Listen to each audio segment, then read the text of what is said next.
18 श्रद्धालुओं की मौत से हिल उठा देश। क्या सरकार इस भगदड़ की जिम्मेदारी लेगी? घायलों की जल्द ठीक होने की उम्मीद, लेकिन कब तक? नई दिल्ली रेलवे स्टेशन पर हुई भगदड़, क्या सरकार लापरवाह है? मौनी अमावस्या जैसी मची भगदड़, साजिश या नाकामी? नई दिल्ली रेलवे स्टेशन पर प्रयागराज जाने वाली ट्रेनों में मची भगदड़ से 18 लोगों की दुखद मृत्यु ने पूरे देश को हिलाकर रख दिया है। महाकुंभ में जा रहे श्रद्धालुओं की भारी भीड़ के कारण स्टेशन पर अफरा तफरी मच गई और इसमें एक बड़ी आपदा का रूप ले लिया। इस हादसे ने न सिर्फ देश को शोक की लहर में डुबो दिया, बल्कि राजनीतिक हलकों में भी एक नई बहस शुरू कर दी है। कांग्रेस, भाजपा और अन्य राजनीतिक दलों ने इस घटना पर अपनी अपनी प्रतिक्रिया दी है। तो क्या यह हादसा केवल प्रशासनिक नाकामी का परिणाम था या इसके पीछे कोई और साजिश थी? इस घटना के बाद सबसे पहले कांग्रेस पार्टी ने अपनी प्रतिक्रिया दी। कांग्रेस ने हादसे के बाद प्रधानमंत्री नरेंद्र मोदी और उनकी सरकार को घेरते हुए एक ट्वीट किया। इसमें लिखा गया, नई दिल्ली रेलवे स्टेशन पर महाकुंभ जा रहे श्रद्धालु की मौत की खबर बेहद पीड़ादायक है। कांग्रेस परिवार की संवेदनाएं पीड़ित परिवारों के साथ है। मोदी सरकार को मृतकों के पार्थिव शरीर उनके परिवारों तक पहुंचाने और घायलों का बेहतर इलाज सुनिश्चित करने के लिए शीघ्र कदम उठाने चाहिए। इस दुखद घटना से कुछ सवाल भी उठते हैं। सरकार को पता था कि महाकुंभ जा रही है, तो उस दौरान ज्यादा ट्रेनें क्यों नहीं चलाई गई? रेलवे स्टेशन पर भीड़ को नियंत्रित करने की व्यवस्था क्यों नहीं की गई? इस हादसे की जिम्मेदारी किसकी है?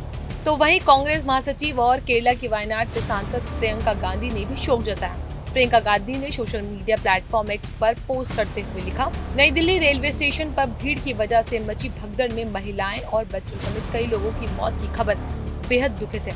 सभी घायल श्रद्धालुओं का उचित और बेहतर इलाज कराया जाए। तो वहीं कांग्रेस नेता राहुल गांधी ने भी ट्वीट कर लिखा, प्रयागराज जा रहे श्रद्धालुओं की बड़ी संख्या को देखते हुए स्टेशन पर बेहतर इंतजाम किया जाना चाहिए था।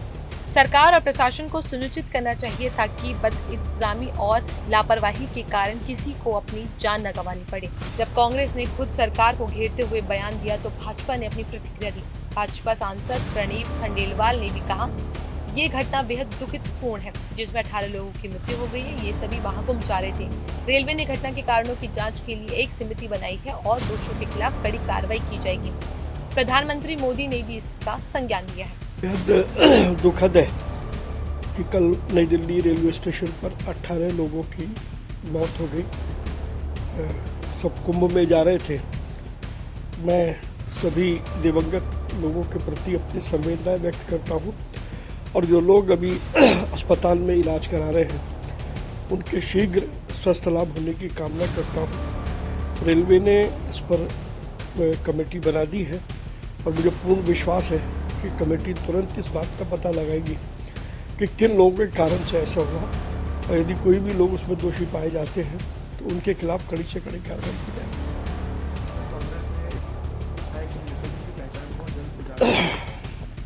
देखिए, सरकार लगातार इस पे जुटी है।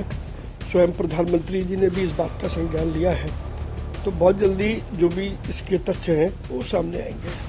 तो इस हादसे के बाद एक नया सवाल भी उठ रहा है कि क्या ये भगदड़ केवल एक साधारण हादसा था या इसके पीछे कुछ और कारण थे। कुछ लोगों ने सवाल उठाया कि ये भगदड़ एक सोची समझी साजिश का हिस्सा हो सकती है। दरअसल महाकुंभ मेला भारत का सबसे बड़ा धार्मिक आयोजन है, जिसमें लाखों श्रद्धालु हिस्सा लेते हैं। ऐसे में जब एक बड़े मेले स्थल पर इतनी बड़ी संख्या में लोग एक साथ आते हैं तो सुरक्षा और भीड़ नियंत्रण की जिम्मेदारी खास तौर पर प्रशासन की होती है। हालांकि विपक्ष का आरोप है कि सरकार और रेलवे के प्रशासन ने इस हादसे को गंभीरता से नहीं लिया, जिसकी वजह से ये घटना घटित हुई है। लेकिन कुछ विश्लेषकों का मानना है कि ये केवल प्रशासनिक चूक का परिणाम था और इसके पीछे कोई साजिश या कट्टरपंथी विचारधारा नहीं थी। ये मानते हैं कि ये एक दुखदपूर्ण हादसा था जिसमें काफी संख्या में श्रद्धालुओं की जान गई। कई अन्य लोगों का मानना है कि इस घटना में कोई भारी या तत्व या साजिश थी, बाकी ये पूरी तरह से प्रशासन की लापरवाही का नतीजा था। स्टेशन पर भीड़ के बढ़ने और प्लेटफॉर्म पर पर्याप्त इंतजाम न होने के कारण ये भीड़ मची। यह हादसा एक बार रेलवे और प्रशासन की नाकामी को उजागर करता है। सवाल ये उठता है कि सरकार और प्रशासन इस घटना के बाद ताकि भविष्य में इस तरह की घटनाओं से बचाया जा सके। ये घटना केवल एक दुखदपूर्ण हादसा थी या इसके पीछे कुछ और कारण थे? क्या भगदड़ के कारण और इसकी जांच के परिणामों से साबित होगा कि इस हादसे ने ये भी सवाल खड़े किए हैं कि सरकार प्रशासन भविष्य में ऐसी घटनाएं से निपटने के लिए और ज्यादा सक्षम होंगे या फिर ये सिर्फ एक उदाहरण होगा कि किस तरह से मानवता की अनदेखी की जाती है। वैसे आपकी क्या राय जानकारी को लेकर हमें कमेंट सेक्शन में जरूर बताएं।